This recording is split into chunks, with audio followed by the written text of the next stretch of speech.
Assalamualaikum warahmatullahi wabarakatuh. Alhamdulillahi rabbil alamin. Wassalatu wassalamu ala asyrafil anbiya'i wal mursalin wa ala alihi wa sahbihi ajma'in, amma ba'du. Hadirin jamaah sadayana anu kusim kuring dihormati, mangga urang lajengkeun kana hanca anu katunda kitab Duratun Nasihin halaman 80. Bismillahirrahmanirrahim. Ruya diriwayatkeun naon annahum sanyana para sahabat sa'alu eta naroskeun para sahabat Rasulullah ka Kanjeng Rasulullah sallallahu alaihi wasallam. Faqalu terasweh nyararios para sahabat, ya Rasulullahi, he Rasulullah, idza kharajta di mana keluar Gusti minad dunya ti dunya, wadhahrul ardi maka ari tongong bumi khairun eta langkung sae lana pikeun abdi sadaya, batnul ardi atanapi jero bumi. Jadi diriwayatkeun para sahabat naros ka Kanjeng Rasul, saur para sahabat teh, ya Rasulullah,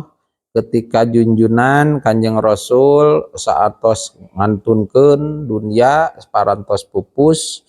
naha ieu ditongong bumi kanggo abdi sadaya langkung sae atanapi sae keneh di jero bumi, di beteungna bumi. Walar Rasul qala ngawalar Kanjeng Rasulullah sallallahu alaihi wasallam, idza kana amrukum khiyarukum wa agniyaukum asya'akum wa amrukum syura bainakum fadhahrul ardi khairun lakum mim batniha. Saur Rasul di mana-mana aya pamarentah aranjeun kabeh eta, di mana-mana pamarentah aranjeun kabeh eta pilihan aranjeun kabeh, terpilih di antara aranjeun kabeh, pamarentah teh anu terbaik kungkul, terus nu balaleunghar balageur berehan, darek sodaqoh nu bareunghar jadi dermawan, wa amrukum syura bainakum, terus aya urusan aranjeun kabeh dikedepankeun musyawarah, selalu musyawarah antara aranjeun kabeh. Maka saur Rasul, ketika pamarentahna geus adil, orang-orang terbaik kungkul, nu baleungharna jaradi dermawan berehan, terus deui aya urusan di antara aranjeun eta dikedepankeun musyawarah, fadhahrul ardi khairun lakum mim batniha, saur Rasul, maka di muka bumi ieu leuwih alus tiba keur aranjeun kabeh tinimbang di jero bumi. Ngan sabalikna saur Rasul, wa idza kana amrukum syararakum wa agniyaukum bukhalaakum wa amrukum ilan nisaikum fabatnuha khairun lakum min dhahriha. Sabalikna, ketika pamarentah aranjeun kabeh eta pamarentah teh anu garoreng, tegesna pamarentah anu teu aradil, pamarentah anu awon, awon itu baik dina akhlakna, awon dina kepemimpinanana, bukan orang-orang terpilih, mak oge wamrukum wa agniyaukum bukhalaukum, balaleunghar loba jalma tatangga dulur urang nu balaleunghar tapi mung jaradi dermawan, bakhil karoret kabehanana, jeung deui urusan-urusan aranjeun kabeh lain dikedepankeun kana musyawarah kumaha wae istri, wa amrukum ilan nisaikum kumaha wae cek istri, itu pan kemah bakal naon teh seorang suami teh sieun ku istri, cek istri kitu kieu tah. Maka saur Rasul, ketika geus zaman waktu kitu mah fabatnuha khairun lakum min dhahriha, di jero bumi keur aranjeun kabeh leuwih halus tinimbang di muka bumi. Mau'idzatun, teraskeun. An Aisyah radhiyallahu anha, katampi hadis ti Siti Aisyah radhiyallahu anha, ani Nabi, Siti Aisyah nampi hadis ti Kanjeng Nabi sallallahu alaihi wasallam, annahu sanyana Kanjeng Nabi qala eta ngadauh Kanjeng Nabi, as-sakhau syajaratun asluha fil jannah, ari nu beunghar nu berehan dermawan sok barang bere eta teh berehan nu barang bere teh ibarat tatangkalan. Ari dahan tangkalna ieu tatangkalan teh tangkalna teh fil jannati eta aya di jero surga. Wa adzanuha mutadalliyatun fid dunya. Dahan-dahanna ieu tatangkalan nu tadi aya di surga dahanna ngarumbai ka dunya. Paman ta'allaqo bigosnin minha maka sing saha jalma anu muntang nyepeng pageuh kana ieu dahan di surga tadi tembus ka dunya muntang pageuh maka adathu ilal jannah maka ieu tangkal tadi bakal ngabedol bakal narik ka anjeun menuju surga.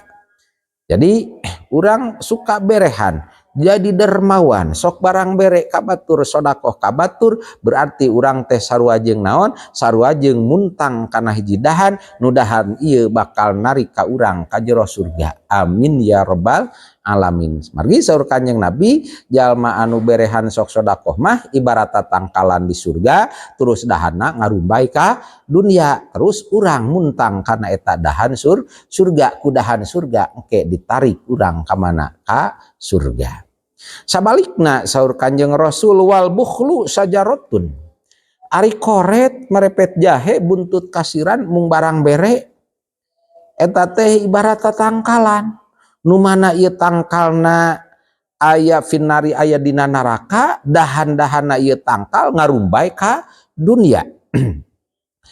Paman ta'alaqo bigosnin minha maka sing saha jalma anu muntang kana dahan neraka tadi teh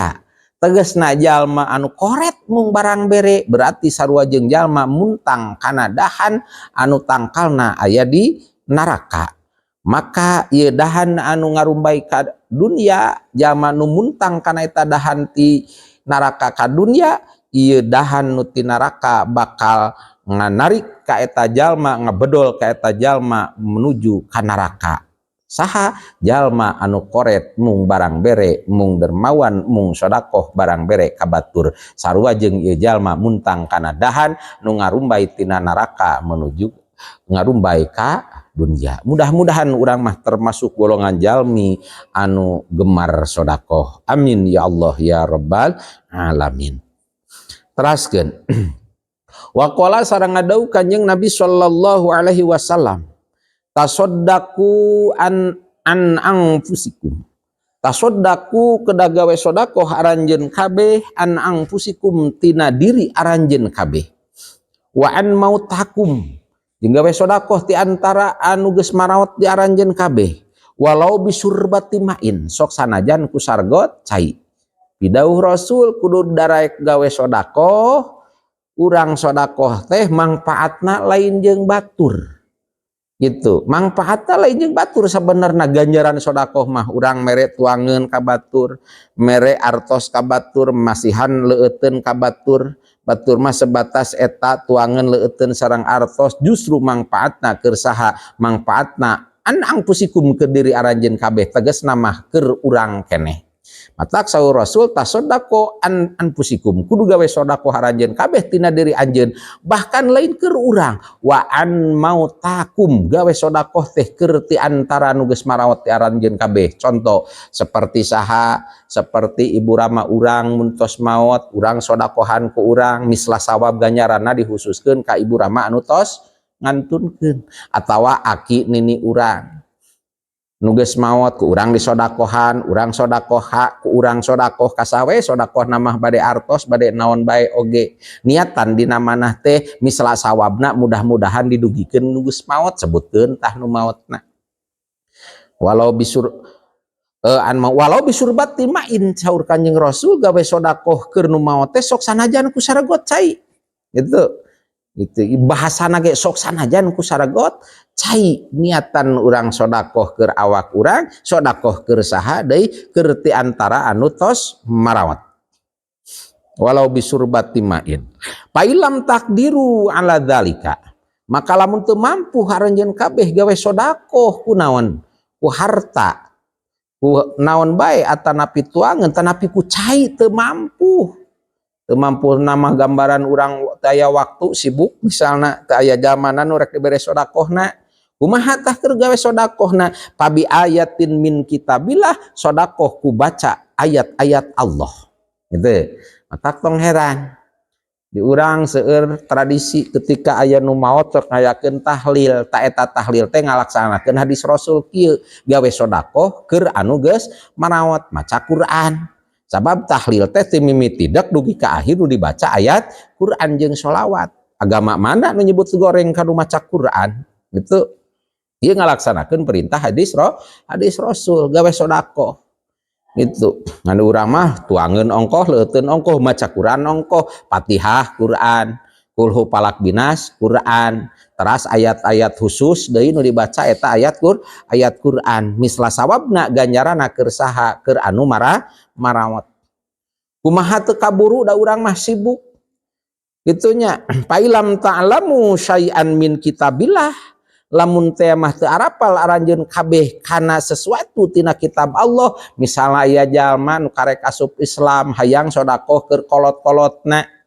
tapi manehna teu bisa maca Quran gitunya rek dikir kumaha da teu pengalaman masantren meureun teu pengalaman belajar maca Quran ge teu bisa alasan teu bisa namah macem-macem aya teu bisa sama sakali baheulana teu pernah diajar atau teu bisa teh geus teu katingali naon ketingali teu katingali ayat-ayat Quran pa illam ta'lamu syai'an min kitabillah lamun teu apal aranjeun kabeh tina sesuatu tina ayat Quran maka pad'u bil maghfirah warahmah duakeun bae ku aranjeun kabeh ieu anu geus marawat teh bil maghfirah warahmah kalawan pangampura sareng rahmat faqad wa'adakum bil ijabah saur Kanjeng Rasul ketika anjeun maca Quran atawa nu tadi teh ketika aranjeun sodakoh atanapi sok sanajan ku saragot cai atawa maca ayat-ayat Quran diniatan beres maca ayat Quran Allahumma awsil misla sawab ya Allah mudah-mudahan ganjarana ieu bacaan Quran teh sing dugi ka anu itu teu mampu deui maca ayat Quran baca kudu magfirah minimal Allahumma gfir lahu warhamhu wa'afihi wa'fu anhu ta eta pad'u bil magfirah warahmah itu teh faqad wa'adakum al ijabah Allah geus ngajanjikeun ka aranjeun kabeh bil ijabati kalawan ngaijabah bakal diijabah ku Allah ta urang mah ngalaksanakeun kana hadis Kanjeng Rasul urangna kersa midamel naon kersa midamel sodakoh mangpaatna hiji keur urang keneh dua keur naon deui sebutkeun keur ti antara anu marawat geus jelas keur urang mah bakal harta nu bakal maturan harta nu maturan urang ke di akhirat mah lain harta nu dicepengan ku urang disimpen di bank pasti harta naon harta anu ku urang diinfakkeun disodakoh jariahkeun itu yakin bakal jadi harta urang nu bakal maturan urang engke di akhirat itu harta nu disodakohkeun lajengkeun hayatul qulub an Abi Hurairah katampi hadis ti Abi Hurairah radhiyallahu anhu qala nyarios Abi Hurairah qala tos ngadau saha Rasulullah sallallahu alaihi wasallam man tasaddaqa bi adli thamratin min kasbin thayyibin wala yaqbalullahu illa thayyiba fa innallaha yaqbaluha biyaminihi summa yurbiha li sahibiha kama yurabbi ahadukum fil hatta takuna mislal jabal saur Kanjeng Rasul man tasaddaqa bi adli tamratin sing sahaja mah gawe sodakoh ku sabelah siki korma sodakoh ku sapotong korma sabelah korma tapi urang korma nate sodakoh nate meuli korma ladang meuli urang ladang tina usaha anu halal min kasbin thayyibin tina usaha anu sae berarti tinu barang halal tadina ladang kesang urang ladang usaha urang terus disodakohkeun ngan mampu sodakohna oge ku sapotong korma itu wala yaqbalullah illa thayyiba sedengkeun Allah tara narima Gusti Allah kecuali narima anu sae matak bade sedekah teh kudu ku ladang anu sae kudu barang halal ladang halal ulah ladang haram fa innallaha yaqbaluha biyaminihi sedengkeun Allah bakal narima Allah kana eta sedekah kalawan kakawasan Gusti Allah itunya ditampi ku Allah eta jamanu sedekah anu sae sumayu rabbi hali sahibiha terus Allah bakal ngurus kana ieu sedekah keur saha diurus ku Allah ieu harta nu disedekahkeun keur jalma nu sedekahna teu beda seperti kamayu rabbi ahadukum bilwah teu beda sapertikeun ngurusna salah sahiji aranjeun kabeh kana anak himar seperti urang boga himar anak himar diurus bakal alus tanya kitu deui urang sedekah karena Allah sedekahna maka ku Allah sedekah urang bakal dijaga diurus ku Gusti Allah dijaga ku Gusti Allah hatta takuna misla jabal maka ieu nu diurus harta sedekah ku Allah tadi nu disedekahkeun cek paribasana saeutik sapotong korma kumari dijaga diurus ku Allah bakal terjadi ieu sedekah teh misal jabal bakal sapertikeun gunung jadi gedena ageungna tuguh kumari gitu urang sing kersa midamel sedekah wal muradu bidzalika ari nu dimaksud ku ieu tarbiyatullah diurus ku Allah teh yu'addimu dataha wa yubariku fiha wa yujiduha min fadlihi Allah bakal ngagedekeun kana datiahna ieu sedekah Allah bakal nambah-nambah kana ieu harta nu disedekahkeun min fadlihi tina karunia Allah tong sieun urang gemar sedekah tong sieun beak harta urang justru ku gemar sedekah ieu harta nu disedekahkeun bakal jadi barokah kana harta nu ku urang teu disedekahanana anu teu disedekahkeunna tina karunia Gusti Allah hatta tasak lapil mijan nu mana geus jelas harta nu disedekahkeun ieu dijaga ku Gusti Allah tina karunia Allah ieu harta nu disedekahkeun bakal ngaberatkeun kana timbangan amal engke di akhirat wa aku hadal hadis fi suratil baqarah oge perkara anu nyaksian benerna dina ieu hadis teh sesuai dina surat Al-Qur'an dina surat Al-Baqarah dina Al-Qur'an itu dina surat Al-Baqarah yamhaqullahu riba Allah nyaeta ayat yamhaqullah ar-riba Allah bakal ngalebur kana riba jadi lamun teh mah sedekahna ku ladang riba ayyuhibullah barakatihi lamun teh mah urang harta bandana ladang haram ladang riba Allah bakal ngaleungitkeun kana kabarokahan eta harta wa yuhlikul mal alladzi yudhulu fihi ar-riba tegasna Allah bakal ngaruksak bakal ngancurkeun kana harta nu mana eta harta kaasupan kacampuran ku barang riba naudzubillahi min dalik terus weh tina ladang riba teh disedekahkeun ku urang naudzubillah wala yaqbalu minhu fi'lal khair maka Allah moal narima ti eta jalma kana kasayanana sabab ladangna tadi tina ladang riba naudzubillahi min dalik oge dina ayat sejen wa yurabbi shadaqah Allah bakal ngurus kana pirang-pirang sedekah